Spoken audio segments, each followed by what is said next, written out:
Hi, I'm Daniel Villarreal from tollroad.com. And I'm Dr. Hanson with Geeks Out. And this is Joystick. What are we talking about today, Dr.? Today we are tackling the issue of Ender's Game and the Skip Ender's Game boycott, which has taken media by storm this past year. Now, to be completely transparent, Daniel and I are actually planning the Dallas Skip Ender's event, which will be happening November 1st, and we'll get to that in a little bit later, but we just want to be completely transparent about that. So Orson Scott Card, of course, a big name in sci-fi. He's won the Hugo Award and the Nebula Award, two of the biggest awards in sci-fi. The only writer to have won both of those awards back-to-back. For the same book, yeah, for Ender's Game. So Ender's Game is about this kind of young prodigy, sort of military prodigy named Ender. He is a perfect combination between like cunning and ruthless, but also like compassionate. And so he goes to like this flight academy where he basically plays all of these different sorts of games and like battle simulations and whatnot, supposedly in preparation for a war with these insect-like creatures called the buggers, which almost wiped out humanity at some point in a previous war. That's more or less what the book is about.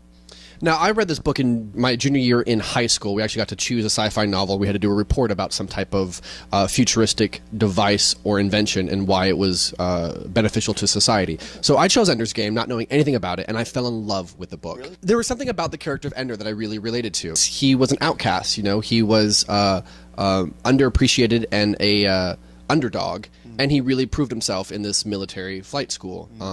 And to watch him go through this, to watch people try to push him down and to see him continually rise above it in a very strategic way. Right. It wasn't like, I'm going to get you back and punch you in the face. It was, no, I'm better than you, I'm smarter than you, right, and this is what I'm going to do to get back at you and prove to everyone else that I'm better than you. And as a closeted boy growing up, I felt kind of like the underdog, and I felt picked upon. You know, I think a lot of people also really enjoy the book because it's about games, you know, I mean, and that's what we're all about here on Joystick. There's a lot of really interesting kind of computer simulations, battle simulations, a lot of training, and a lot of kind of weird psychological games that Ender has to go through against the backdrop of kind of a larger political and military game being played out on the world stage. And so there's something really sort of alluring and even prescient about the book. You know, he kind of foretold about the future of drones and about like military training using these sorts of games and all that. So like it ended up being kind of visionary in a real way that I think a lot of people connect to as well. Yeah, and when I found out about Orson Scott Card's homophobia, I was really kind of I was shocked and a little hurt by it, to be honest with you, because to see this author be so vocal and so vitriolic toward people like me in my community. Give us a little breakdown of this crazy man's homophobic history. Oh, Orson Scott Card, you magnificent bastard. So, you know, after writing Ender's Game, he joined the National Organization of Marriage in 2009, and you may know the National Organization of Marriage as a group that was formed basically to help pass Proposition 8, the anti-gay marriage proposition in California. The National Organization of Marriage is a horrible group that has teamed up with all sorts of homophobes and who basically think that gays are people who are akin to drug users and shouldn't be allowed to adopt kids. And written some batshit crazy short stories. One, a retelling of Hamlet, where Hamlet's father raped Laertes and Rosencrantz and Guildenstern and Hamlet, and this idea that the only way that homosexuals are perpetuated is through pedophilia. And also in of his book Songmaster, he follows this gay couple. Now, one of them is actually a 15-year-old who he makes very explicit pains to point out has the body of a 10-year-old. Why are you thinking so much about children having sex with each other, Orson Scott Card? I know you're Mormon, but still. Sorry to Mormon viewers. Why are you Mormon? But the other thing is apparently the couple that has sex in that book, one of them is injured in such a way during the sex that he can never have sex again. And so it's just a really weird kind of anti-gay subtext. Scott Card himself has written a couple of different essays. There's a 2009 essay in which he basically said that, quote, when government is the enemy of marriage, then the people who are actually creating successful marriages have no choice but to change governments by whatever means is made possible or necessary. Regardless of law, marriage has only one definition, and any government that attempts to change it is my mortal enemy. I will act to destroy that government and bring it down. What? Destroy. Destroy. exterminate. Now, I'm all for revolution in this country. I mean, this government shutdown is just, for the birds. And if you want to revolt against, the United States government, do it. But over gay marriage, come on, buddy. Yeah, Orson Scott Card, you may be happy to know that a lot of people have taken your advice to rise up against gays, lesbians, bisexual, transgender people and beat the ever-living snot out of them on a daily basis. So in some way, you're winning your weird little war against the homosexual menace.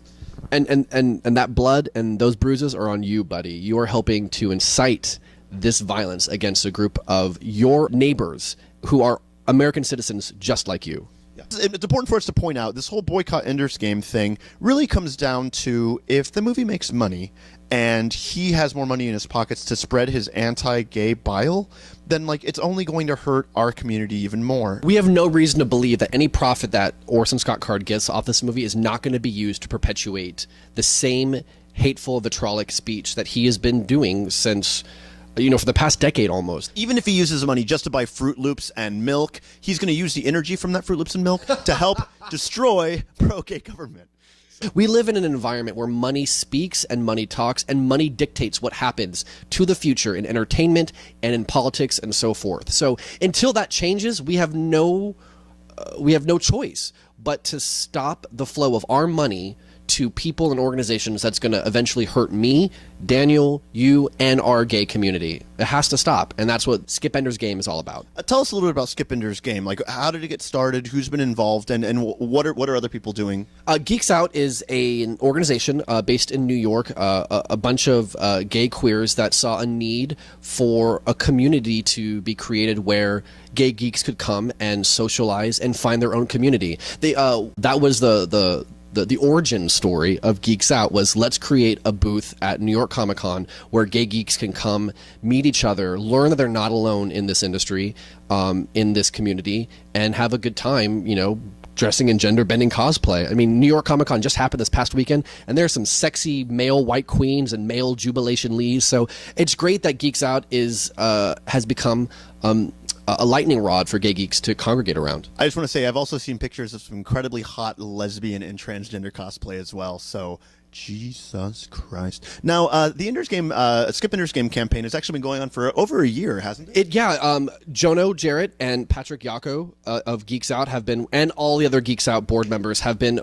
very diligently working to bring Skip Ender's Game to the entire nation. We've got events happening all over in Chicago, in Dallas, in New York, in San Diego, I think. So if you are like us and you want to stop the flow of money to end hate speech, check out these events and go to them, which is a perfect segue to what we're doing here in Dallas. Daniel and I have been working for the past couple months to secure a location, find a movie to screen, and it's all coming off like gangbusters. So thank you, Daniel, too, for all your help with that. We have secured the Texas Theater, which is a huge Texas landmark. It was actually where Oswald was arrested after shooting and killing JFK, if you believe that. Allegedly. We're going to be watching, I think, Jean-Luc Bresson's The Fifth Element, which, if you've seen it, features a lot of really, really great over-the-top camp performance by Chris Tucker. Yeah, I believe, as the intergalactic DJ Ruby Rod. Are we green?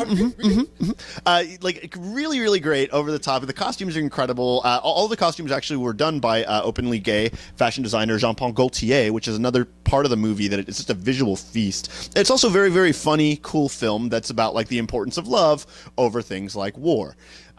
So we're going to be viewing that. We're also going to have out of this world drink specials, a cool DJ. There's going to be a neat photo booth that we have set up and all that. And we're inviting everyone to come out. And it's also going to do some community good, isn't it? Yeah. The heart of this protest, the Skip Ender's Game, for me was I just listening and reading all of these terrible words just really struck a chord with me. And I wanted to give money back to a youth organization here in Dallas to help young gay, questioning, transgendered people in our community to feel like they are loved, to feel like they have their own community. So proceeds of all the ticket sales from this event are going to go to the Resource Center of Dallas.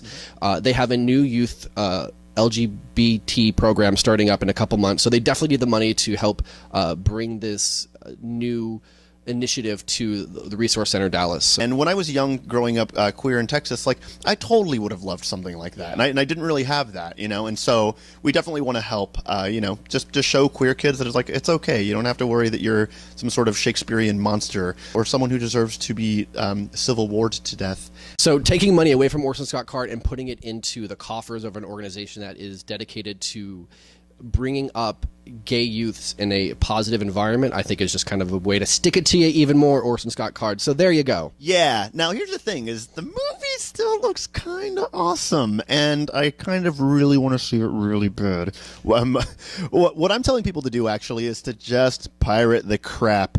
You know, you'll be able to find it online, I'm sure, pretty quickly after its release. You could have a viewing party with some of your other cool friends, and hey, maybe even ask for some, you know, complimentary donations, and give them to your local LGBT organization, you know, for youth as well. You can actually create some positive change behind this horrible Mann's movie. I also have another idea to see the movie and also prevent the flow of money as well, which is going the next week. Skip Ender's Game on November 1st. Do not go that opening weekend. Come see The Fifth Element. So a lot is riding on this weekend because Hollywood is watching. If this movie makes a lot of money, there is potential that Orson Scott Card's sequel book could be made as well, and we want to stop that as well because that's going to eventually bring more profit into Orson Scott Card. So do not go that weekend. Go to your local Skip Ender's Game event. And the next weekend, actually buy a ticket to another movie, then sneak into Ender's Game. The November 1st has a lot of opening movies coming out. I think Diana, which is a movie about Princess Diana, you know, a gay icon. Yeah. Dallas Buyers Club starring Matthew McConaughey. I'm sure he's going to take his shirt off. Jared Leto, Jesus Christ. Jared Leto's in that too? Pretty sure Jared. Yeah, amazing. It's actually a really interesting story. Check it out. I'm not going to bore you to tears. But the director of that also directed Crazy, this amazing Canadian gay coming-of-age story. Like, I watched that, and it was literally my growing up story on screen. I was a little upset. I was like, I thought I was unique. I'm not. This boy in Canada had the same childhood as I did. DR, you are unique, just like everyone else. Yay. I'm a billy goat among men. So all these homophobic reasons to boycott Ender's Game, I actually have one that I think is sadly a little bit more important to me, is that Gavin Hood directed Wolverine Origins, and that is an abomination of a movie. I mean, if nothing else, if Orson Scott Card was proven to not get a penny off of this, I probably still would boycott it just because Wolverine Origins was just atrocious. It was almost a hate film against Wolverine, basically. And if you support Wolverine, which with Hugh Jackman playing him, you should. Yeah, don't go see this movie. And the best thing about this is you would be buying a ticket to Dallas Buyers Club or Thor. You're sneaking into Ender's Game, watching your movie, getting your fix. And then, of course, you're going to want to actually see Thor or Dallas Buyers Club. So the next weekend or the next day, you'll buy a ticket to that. So that movie that you're supporting is going to get your money twice, and Orson Scott Card and Ender's Game is going to get your money nada. Yeah. So I think that's kind of smart. Again, this is about the stop of money to perpetuate hate speech. That's what these protests and these boycotts and these Skip Ender Game events are all about. Yeah, I think a lot of people have tried to conflate the issue saying, oh, you're trying to blacklist Card so he never works again, or, oh, you're trying to... A lot of great directors, a lot of great actors worked on this film. Why are you trying to hurt them as well? And it's like, no, we're not trying to hurt them. It's unfortunate they've thrown in their cast with a bigot, but, you know, like, they've had their own creative reasons for doing so, and so it isn't about that. It's about stopping money to Card. And that's a tough decision, you know, as an actor who has nothing behind him to speak for. It's hard to say whether or not you want to be in a movie that could make you a lot of money and be a vehicle for you to get seen even more, and to not do it just because this guy has beliefs that you don't agree with. That's a really, really hard line. And I don't, to be in that situation, I don't know what I would do either. So it's tough. I'm sorry you guys are doing that, but again, this is not against you. This is all against Orson Scott Card. So, Orson Scott Card, you in danger, girl. Wait, I just want to hit on something real quick. Like, I like the music of Richard Wagner. He was an anti-Semite. So was Charles Dickens. So were a bunch, and I went to go see, Great Expectations. Granted, the dead author was probably not making money off of that movie, but, are you saying that we have to check the pro or anti-gay credentials of every single person who works on any project before we decide whether or not to give them money? Because that seems kind of impossible. No, I think we should, actually. Let's put our money where our mouth is. If we're going to sit here and get on our high horse about this, we need to be very, very, very diligent and do our education and do our research about that. I'm not going to, but... Wait, so if, like, the dolly grip of some movie is anti-gay, then, like, just not going to do it. You're like, he may be the best grip in the damn world, but I'm not going to go and see... Come on, Daniel, you know all the boy grips. You know all the boy grips in Hollywood. Let's be honest. Put the oi back in grip. You make a very valid point, Daniel, and that's something that we really need to flesh out as an organization as we continue to do these boycotts. But at the end of the day, it has to start somewhere. And this isn't some dolly grip; it's the goddamn screenwriter. Exactly. So no, yeah, and that's the other thing too, is he is credited as the screenwriter as well as a producer. So I mean, he will be profiting off of this movie. Huge role in the creation of this film. So he's a ripe target, a ripe fat little fruit. I think that wraps up today's episode. And now here's a little bit of joy for your stick.